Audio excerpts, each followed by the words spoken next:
Wrath, the tyranny of purpose and the freedom of violence. The paradox of wrath. In most narratives, wrath is simple. It is rage, it is loss of control, it is destruction born from emotion. But in Fullmetal Alchemist, wrath is something far more unsettling. Wrath is calm, wrath is disciplined, wrath smiles. King Bradley the homunculus, known as Wrath, stands as one of the most psychologically complex antagonists in modern storytelling, not because he is chaotic, but because he is precisely the opposite. He is control incarnate, a man who embodies violence not as an emotional outburst, but as a philosophy, a worldview, a way of existing. He is not driven by hatred, he is not consumed by revenge, he is not even deluded by ideology. Instead, Bradley represents something far colder, a man who fully understands the meaninglessness of existence and chooses to embrace it through conflict. This is what makes him terrifying. Not that he kills, but that he believes in nothing and still finds purpose in killing.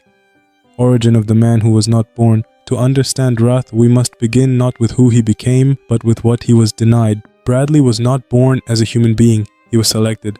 Among countless candidates, children were taken and subjected to a brutal experiment, one designed to create the perfect vessel for a philosopher's stone. Most failed, most died. Bradley survived. But survival in his case was not victory, it was transformation. The process stripped him of everything that defines humanity: identity, choice, emotional development, freedom, and replaced it with something artificial, a singular purpose, a constructed role, a life designed by others. He did not grow into a man, he was engineered into one. And from this origin, the foundation of his psychology is formed.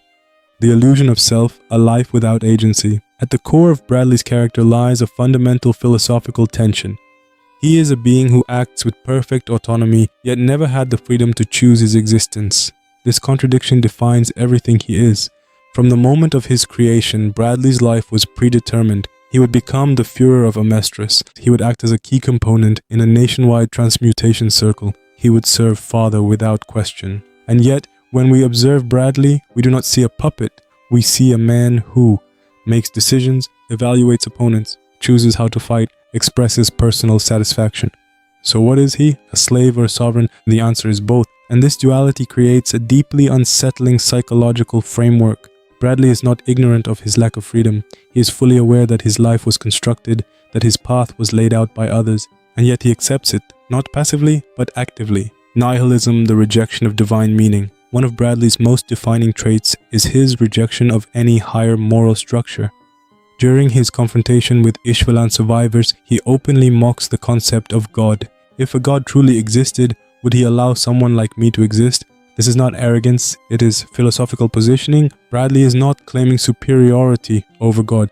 He is asserting God's absence. In his worldview, there is no divine justice, there is no moral balance, there is no cosmic fairness, and the world is not governed by good and evil, it is governed by power. This places Bradley firmly within the framework of existential nihilism. But unlike many nihilistic characters, Bradley does not fall into despair. He does not seek meaning, he does not create meaning. Instead, he replaces meaning with action, survival of the fittest, a predator's ethic. If there is one principle Bradley truly believes in, it is this. The strong survive, the weak die, but even this belief is more nuanced than it first appears. Bradley does not despise the weak, he simply sees them as irrelevant. More importantly, he does not hate his enemies, he respects them. This is evident in his interactions with characters like Scar, Ling Yao, Greed. When they fight him, he does not view them as obstacles, he views them as equals in a shared reality, predators. In Bradley's world, there are no heroes or villains, only those who can stand and those who fall. This is why he smiles in battle.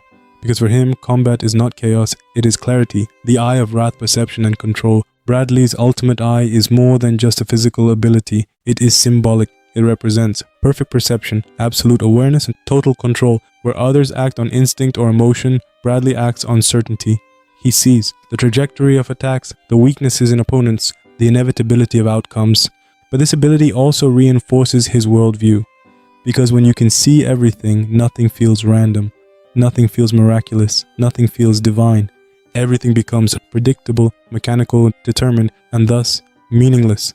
The mask of humanity, family, and facade. Perhaps the most disturbing aspect of Bradley's character is not his violence. It is his humanity. He has a wife, a son, a public persona. And unlike many villains, this is not purely deception. There are moments subtle, fleeting, where Bradley appears genuine. This raises a critical psychological question. Can a being created without humanity develop something resembling it? The answer is complicated. Bradley does not love in the traditional sense, but he does value his experiences, appreciate certain aspects of his life, reflect on his existence. This suggests that while he was not born human, he became something adjacent to human, not through emotion, but through experience. He hated the script, but loved the performance. This is the key to understanding him. Bradley's life was never his own.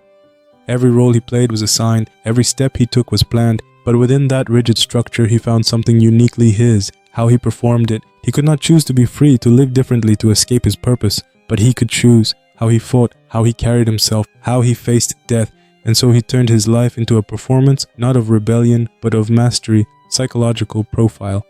What wrath truly is. From a psychological standpoint, Bradley is a fusion of several frameworks. Existential nihilist, rejects inherent meaning, denies divine structure, accepts reality as indifferent. Deterministic realist, understands his lack of free will, recognizes the constructed nature of his life. Warrior archetype, finds purpose in combat, respects strength and skill, seeks fulfillment through struggle. Detached observer, experiences life without emotional dependency, reflects without regret. But what makes him unique is how these traits interact. Most nihilists fall into despair. Most warriors seek glory. Most deterministic thinkers seek escape. Bradley does none of these. Instead, he lives fully within the constraints imposed on him. The tragedy of a perfect life. King Bradley is not tragic because he suffers. He is tragic because he does not need to suffer. He understands everything, the meaninglessness of existence, the artificial nature of his life, and yet he is content, not happy, not fulfilled in a human sense, but satisfied. And that is what makes him terrifying, because it forces us to confront a question. If meaning does not exist, and freedom is an illusion, then what remains? For Bradley, the answer is simple: the performance. Wrath versus Scar, revenge versus survival, faith versus void. When two absolutes collide, we establish his wrath as a man who believes in nothing, then introducing his perfect philosophical counterpoint, Scar, not merely as an opponent, but as an antithesis. Where wrath sees a world without meaning, Scar sees a world defined by divine judgment. Where wrath embraces survival, Scar pursues retribution. Where wrath fights for the sake of living, Scar fights for the sake of the dead. Their conflict is not simply physical, it is ideological. It is psychological. It is, at its core, a battle between two fundamentally incompatible answers to the same question. How do you live in a world that has taken everything from you? Scar. A man shaped by loss and faith. To understand this confrontation, we must first understand Scar not as a fighter, but as a worldview. Scar is born into Ishval, a deeply spiritual culture built on faith, community, and divine order. His identity is rooted in religion, tradition, moral structure. This foundation is violently shattered during the Ishvalan civil war. What Scar experiences is not just loss, it is annihilation. His people are massacred. His culture is erased, his brother dies in front of him, and yet Scar does not abandon faith, he radicalizes it. Instead of questioning God, he becomes God's instrument. Instead of rejecting meaning, he enforces it. He transforms into something terrifying in its own way, a man who believes his violence is sacred. Wrath, a man without illusions. Now place this beside wrath, a man who has no faith, believes in no divine justice, recognizes the world as indifferent. Where Scar sees purpose in suffering, wrath sees only outcome. Where Scar believes in judgment, wrath believes in consequence. And this is why their confrontation is inevitable, because Scar represents something wrath fundamentally rejects, the idea that suffering must mean something. The core conflict, meaning versus meaninglessness. At the philosophical level, their battle can be reduced to a single axis, Scar. The world has meaning, God exists, violence can be justified. Wrath, the world is indifferent, God does not exist. Violence needs no justification. This difference is not abstract, it directly shapes how they fight. Scar fights with conviction. Wrath fights with clarity. Scar fights for a cause. Wrath fights because he can. Revenge as identity. Scar's psychology. Scar's entire existence becomes defined by revenge. But this revenge is not purely emotional. It is structured, rationalized, sanctified, and he does not say, I want revenge, he says, this is God's will. This distinction is critical because it allows Scar to avoid confronting a painful truth, that his actions may not actually restore anything. Revenge, in Scar's case, serves three psychological functions, meaning reconstruction. It replaces the destroyed world of Ishval with a new purpose. moral justification. It frames his violence as righteous, not destructive, identity preservation. Without revenge, Scar has no role, no direction, no self. In other words, Scar is not just pursuing revenge, he is dependent on it. Wrath's response, the rejection of justification. Wrath sees through this instantly. To him, Scar's ideology is not noble, it is unnecessary. During their confrontation, Wrath mocks the idea of divine justice not out of cruelty, but out of genuine disbelief. From his perspective, there is no higher authority validating Scar's actions. There is no moral framework governing the world. There is only strength and survival. This is why Wrath respects Scar as a fighter but not as a thinker. Because while Scar fights well, he lies to himself about why he fights. Respect between predators. And yet Wrath does not dismiss Scar entirely. In fact, he respects him, but not for his beliefs, for his strength. This distinction is crucial. Wrath's respect is purely physical and existential. Scar stands his ground. Scar continues fighting despite overwhelming odds. Scar refuses to break. In Wrath's worldview, this is the only thing that matters. Not ideology, not morality, not justice. Only the ability to continue existing in the face of death. Combat, as philosophy, how they fight. Their battle is not just symbolic, it is expressed directly through their combat styles. Scar, destructive, aggressive, emotionally charged, even when controlled, rooted in annihilation, deconstruction, alchemy. Wrath, precise, efficient, emotionally detached, rooted in mastery of the body. Scar's fighting style reflects his psyche. He destroys because he has been destroyed. Wrath's style reflects his philosophy. He controls because he accepts reality as it is. This creates a fascinating dynamic. Scar fights to impose meaning. Wrath fights without needing meaning. The failure of faith Scar's crisis. As the battle progresses, something begins to crack within Scar. Not his body, his certainty, because Wrath represents a problem Scar cannot easily resolve. A man who should not exist in a just world. If God is just, then why does Wrath exist? If divine justice is real, then why has Wrath lived such a powerful life? Scar is forced to confront a possibility he has avoided, that the world may not operate on the principles he believes in. This creates a psychological fracture, because if Scar loses faith, he loses everything. Wrath's superiority, clarity without illusion. Wrath, by contrast, experiences no such crisis, because he has no illusion to lose. He does not need the world to make sense. He does not need justice to exist. He does not need his actions to be justified. This gives him a unique psychological advantage. He cannot be shaken. Where Scar's strength depends on belief, Wrath's strength depends on acceptance. The turning point, Scar's evolution.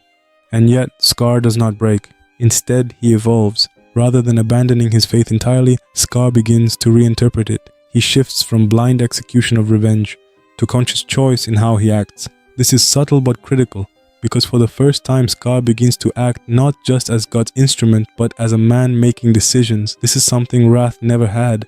The irony. Who is more free? This leads to one of the most profound ironies in their conflict.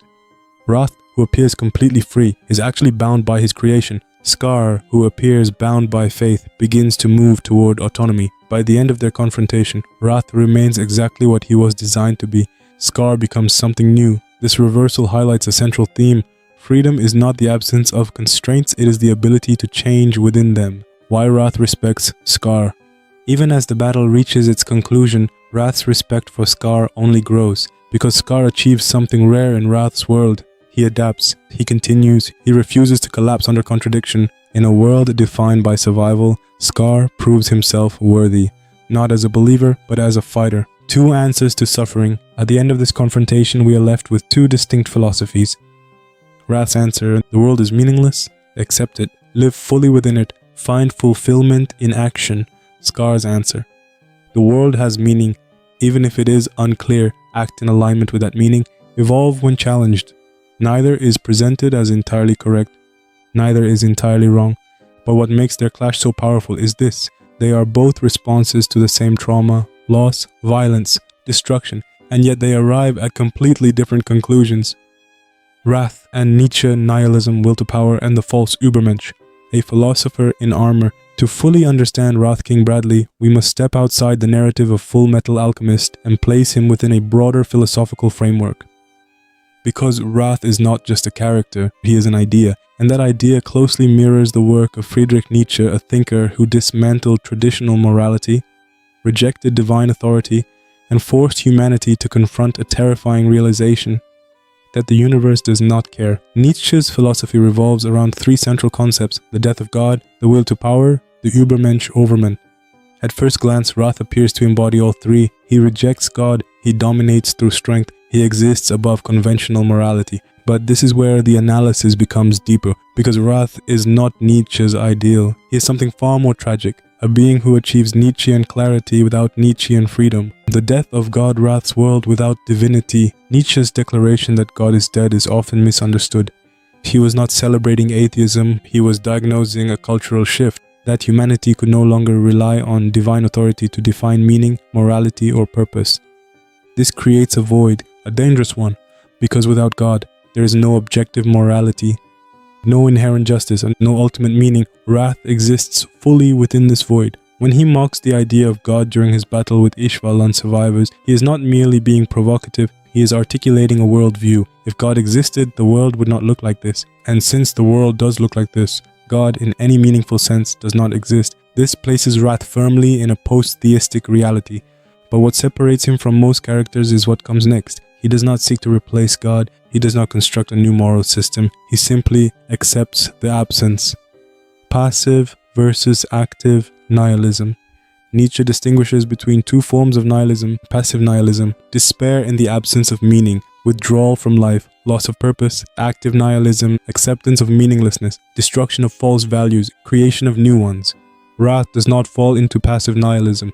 He does not despair, he does not retreat. Instead, he engages with the world fully. He fights, he leads, he lives intensely. This suggests a form of active nihilism, but there is a critical difference. Wrath does not create new values. He destroys illusions but replaces them with nothing. This is where he diverges from Nietzsche's ideal path, the will to power, strength without ambition. Central to Nietzsche's philosophy is the concept of the will to power. Often misunderstood as a desire for domination, it more accurately describes the fundamental drive to assert and expand one's existence. It is growth, transformation, self-overcoming. At first glance, Wrath seems to embody this perfectly. He is unmatched in combat, constantly asserting control, dominant over others. But this is a surface-level interpretation, because Wrath does not seek to expand himself. He does not pursue new forms of existence, challenge his own limits philosophically, redefine his identity. Instead, he maintains, he refines, he perfects what already exists. This is not the will to power in its pure form. It is a contained version of it, a will that has been directed and confined. The Übermensch, what Wrath is not. Perhaps the most important concept in Nietzsche's philosophy is the Übermensch, or Overman. The Übermensch is not simply strong, he is not just above others. He is someone who creates his own values, defines his own meaning, transcends societal constraints. He is the answer to the death of God, a being who replaces divine authority with self-created purpose. Now consider Wrath. Does he create values? Number? Does he define meaning? No. Does he transcend his role? No. Wrath does not rise above his design. He operates within it perfectly. This makes him something profoundly different, a false Übermensch, the tragedy of Wrath, a man who cannot create. Wrath possesses all the clarity needed to become an Übermensch. He sees through illusion. He rejects false morality. He understands the nature of existence, but he lacks the one thing that matters most: creative freedom. He cannot redefine himself, choose his purpose, create meaning, because his existence is fundamentally constrained. This creates a tragic paradox. He has the mind of a free being inside the life of a predetermined one. Amor fati, the love of fate. Another key concept in Nietzsche's philosophy is amor fati, the love of one's fate. Not just acceptance, but embrace, to live as if you would choose your life exactly as it is, over and over again. Wrath comes closer to this ideal than any other character. He does not resent his existence. He does not rage against his limitations. Instead, in his final moments, he reflects. His life, though constructed, was worth living. This is not resignation, it is something deeper. Affirmation. Wrath does not love his fate because it is good. He loves it because it is his, even if he never chose it. Eternal recurrence. Would Wrath live again? Nietzsche poses a hypothetical question. If you had to live your life over again, exactly the same, for eternity, would you accept it? This is the test of true affirmation. For most people, the answer is no. For Wrath, the answer is almost certainly yes, because he finds fulfillment not in outcomes but in experience, in combat, in performance, in existence itself. This aligns him closely with Nietzsche's highest ideal of life, to live in such a way that repetition would not be a curse but a joy. Wrath versus true freedom. Despite these alignments, Wrath ultimately fails to reach Nietzsche's ideal, because for Nietzsche, true greatness lies in self-creation. Wrath does not create himself, he inherits himself. He refines that inheritance, but never escapes it. This raises a critical question. Can someone be great without being free? Wrath's existence suggests yes, but only to a point. A slave who lives like a king. King Bradley is, in every external sense, powerful, respected, feared, in control, and yet he is a slave, not in chains, but in structure, in purpose, in origin, and yet he lives more fully than many who are free. This is the ultimate irony, a man without freedom who achieves fulfillment. Thanks for watching. If you enjoyed this deep dive, don't forget to like and subscribe.